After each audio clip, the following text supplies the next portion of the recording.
Ding, ding, ding, ding, ding, ding, ding, ding, ding, ding, ding, ding, ding. Round 4. Seconds out. This is episode 4. Blimey, it's really flown by. It seems like almost yesterday when I was doing episode 1. And this is episode 4 of... Episode 4 for the Law Live Audio Wrestling. Oh, yes. Of Steve Swift's The Business of Boxing. Brought to you by Law and also brought to you by Steve Swift's Rambling Reviews. Yes, that's correct. For I am Steve Swift. Yes, that is right. Now, I've banged on, I'm currently banging on about the business of boxing versus the boxing of boxing. Business of boxing often affects the boxing of boxing, as we know, and I would prefer it if it were pure boxing of boxing. However, there's a little dirty part of me, dirty part, that likes the business of boxing as well, because it's a separate thing, and often the business of boxing affects the boxing of boxing. Now, quite a lot of this video, don't you know, VHS, perhaps, not Betamax. Oh no, I'm up to the minuet. Quite a lot of this cast will be about a fantastic fight, and a fight that was for all the marbles, undisputed, all those belts, and of course, the one I'm talking about is Alexander Usyk, the best heavyweight, who's a cruiserweight in the world at the moment, in my view, versus Tyson Fury, who is probably the best business of boxing gentleman in the world at the moment. Now, the boxing of boxing was well covered because we know that they are two of the best heavyweights around, if not, well, they are the two best people in the heavyweight division, shall I say. Usyk's not a heavyweight, he's a cruiserweight, which just shows how wonderful his work is. And we've been waiting for them to fight for some time. Let's put it this way. When they started their shenanigans about saying they were going to fight each other, I was clean shaven. That's how long ago it was. Clean shaven. That's how long ago it was. That's the joke. Very nice. So we're going to fight, and then Tyson Fury got the nick above the eye in sparring, which can happen. And then when we finally, that was put back, of course, the fight. And when we finally got the fight, on the run up to it, we didn't get any of the business of boxing, which actually, and I'll do the impression again because I do enjoy it, was Tyson Fury saying that Alexander Usyk was several things, including a shithouse, a dosser. Usually that's what he does, you know, it's a shithouse and a dosser and all of that. So usually you get that, and in my view, that means that Tyson Fury has won the first couple of rounds before he even gets between the ropes. None of that this year. We got none of that. We got none of that florid social media stuff, X or Twitter. That change is not really taken, has it? And we only really saw that kind of Tyson Fury wins by dint of being Tyson Fury in the business of boxing, of course. I have to keep getting that in. That's what it's called. We only really saw that in the last couple of days when suddenly he got very annoyed and said, I'm going to rip his heart out.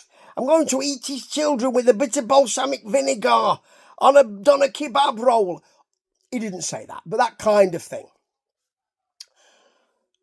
And cut to Alexander Usyk, who was just, well, that came from nowhere, did it? I didn't say that, but, you know, that's the kind of thing. And then at the weigh-in, Tyson Fury very keen to go straight over to him, put the nut on his nut and push. And, of course, they had to be separated because that's the business of boxing, folks. This match, this fight didn't need that. It was stupendous. Let me tell you why. It's two people in the ring setting puzzles for themselves. Now, I said that Fury wouldn't win. I said Usyk would beat him. I was right. Usyk did beat him. Spoiler alert, too late, but you've obviously seen it already, I'm sure, if you're a boxing fan. And even if you're not, you can't avoid it, can you? He won by a small margin, majority decision, and that was the right decision, I think. The decision for Usyk was right, the small margin was right. And I thought that Fury would use, as I've said on this podcast, it's not a podcast, is it? It's a video. Anyway, I said that Tyson Fury should use his 6'8" natural advantage and lean on Usyk and work the body like AJ did, Anthony Joshua did in, I think, their second fight, and had some success. And like Dubois did. It was a low blow because it was on the belt line, but he did put him down with it. Illegally, but he put him down. So I thought that would be the best way to go. And when I saw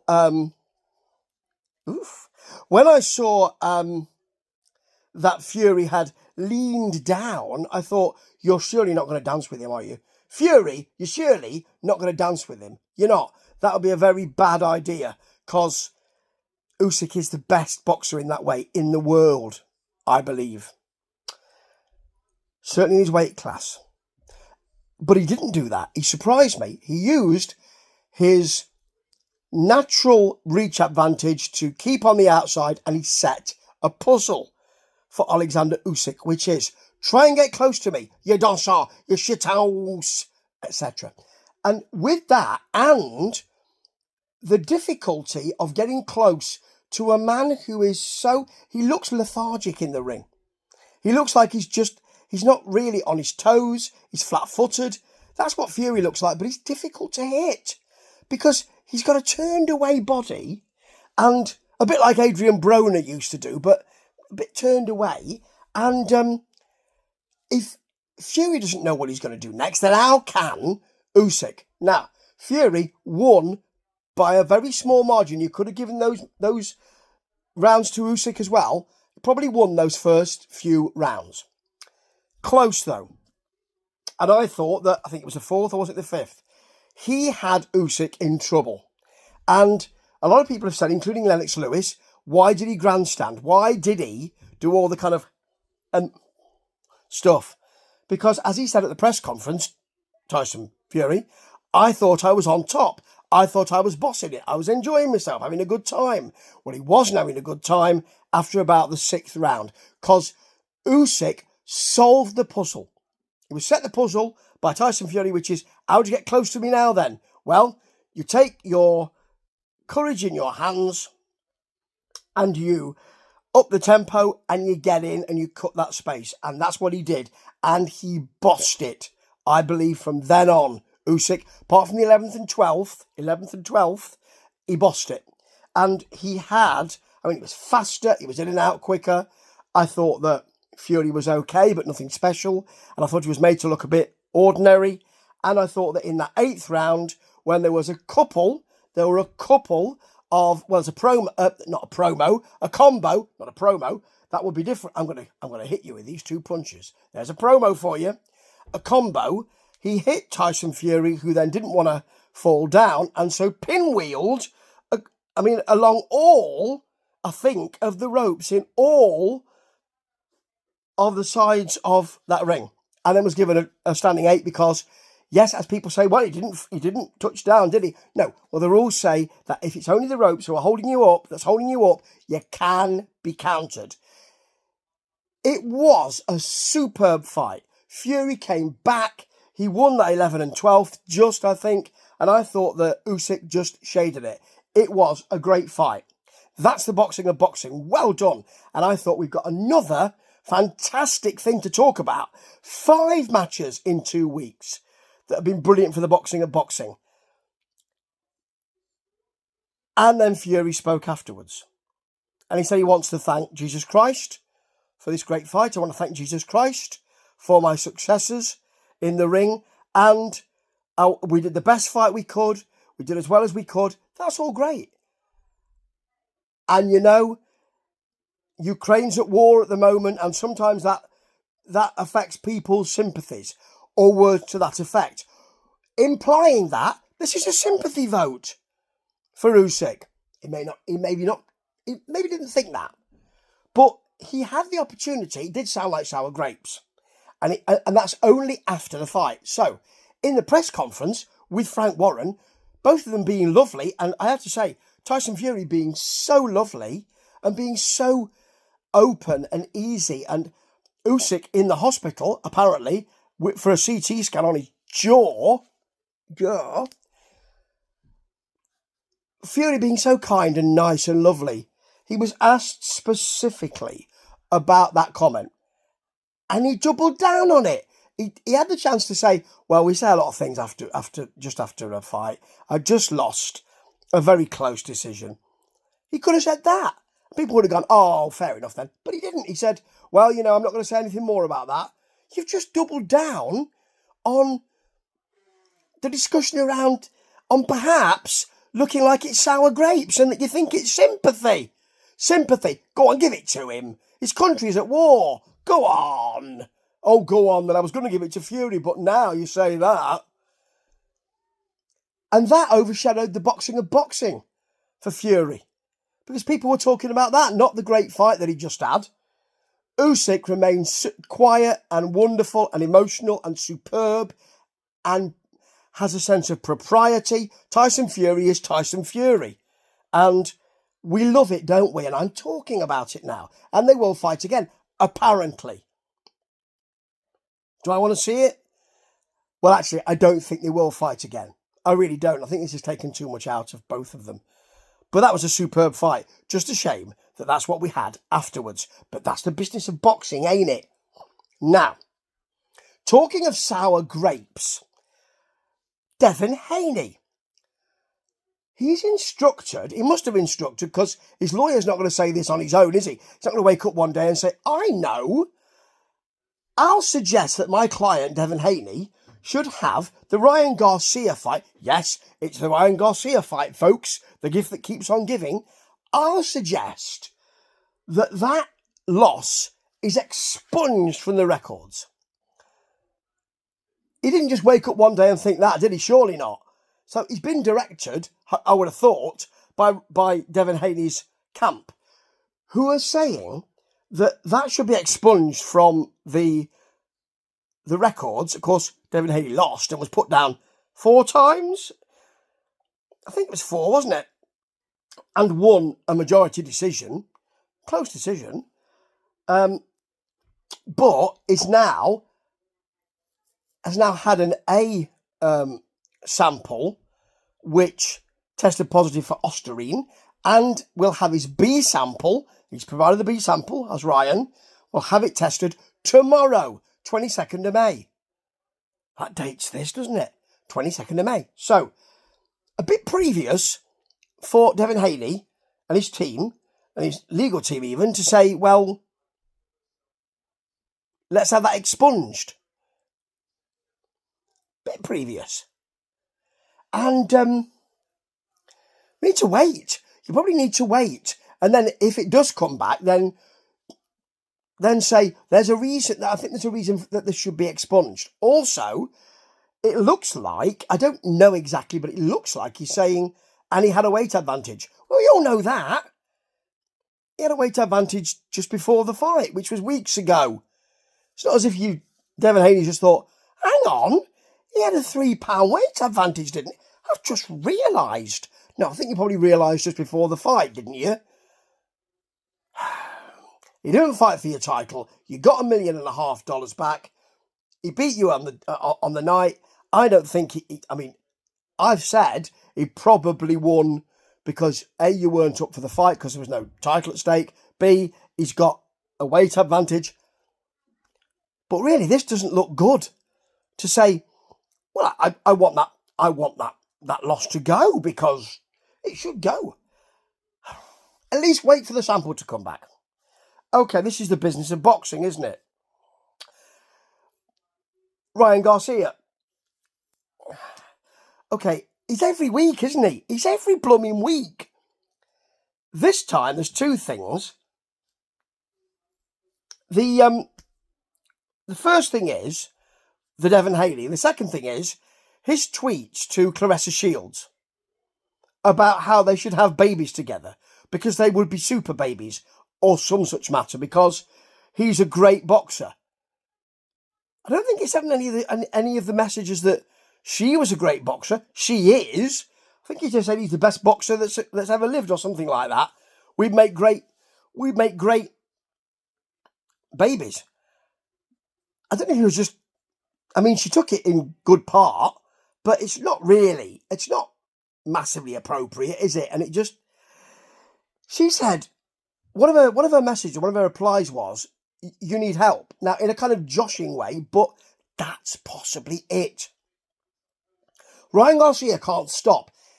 When you've tested positive for Ostarine, what you probably need to do is wait till your B sample has been tested and then possibly just be quiet for a bit. Be respectful of the process. And then if it comes back negative, you say, see, I told you, and then you do your bit. If it comes back positive, you say, right, I need to be very respectful now. I don't know if Ryan Garcia knows that word. I'm sure there are lots of other words he doesn't know. But that's one that he really should be knowing right now. Because as I've said, if your brand is not working, then there's a problem for you. And you need to look at your brand if that's what you're concentrating on. All this, I'll use a word again, pinwheeling and sort of scattershotting of, I know, I'll say something that's outrageous and that'll keep me going. Well, actually, there are other things at play here, like the possibility of a suspension. So maybe just dial it back a bit. And then we might be able to, or maybe he's thinking it's going to be a problem and I need to create some camouflage. But it doesn't. What it does is it takes a big fan and makes more flames. Meanwhile, okay, there are people who are saying that Alexander Usyk, during his breaks between each round, was using an inhaler. What kind of inhaler? I mean, I use one of those for asthma. Was it that? No, he was actually crossing himself. That seems to be that. I mean, really, the things that fans will say in the business of boxing to keep it going. I mean, I faced some abuse online because I said I thought that Usyk won. Dear me, I mean, I'm a strong enough character to fight back and make those people look foolish. But, yeah, very important to some people, isn't it, this business of boxing? Even more than the boxing of boxing. No, not Ryan Garcia. Let's not go back to Ryan Garcia again. His name's automatically on my lips now, you see. Jake Paul. A lot of people are doubting me, he says. He will beat Mike Tyson, he says. And a lot of people are doubting me. Yeah, it's because you're fighting Mike Tyson, mate. What do you want to be? Do you want to be a boxer? As I said before, do you want to be a boxer? So you want to be a boxer? Do you want to be a boxer? Well, then work yourself up. Work your way up from the bottom. Get some boxing planned by your boxing pals or your boxing team and maybe get some journeymen. Don't want to use that word, but there are journeymen out there. And he's fought two boxers who are not very well known, but then he keeps vacillating. It's a big word. And it's not the kind of word you think. You can't go blind if you do too much of it. Vacillating. So he can't stop going for the big play. So it's, I want to be a boxer. I'm going to fight these two boxers who are not very well known. Then I'm going to fight Mike Tyson. Well, do you want to be a boxer or do you want to be a celebrity? Because you know what? You can't be both. Even in blue-collar boxing or whatever they're calling it now, whatever it is, you can't do both. That's the business of boxing, folks. Sometimes, if you choose one, you can't go back to the boxing of boxing. And Jake Paul had better be careful because if he keeps doing that, people won't be considering him as a boxer. And my understanding is that's what he wants. Back to the business of boxing, and to finish this week, extraordinary situation. Canelo Alvarez, great boxer. It's reported, and I don't know if this is true and what is truth these days, in a post-truth world.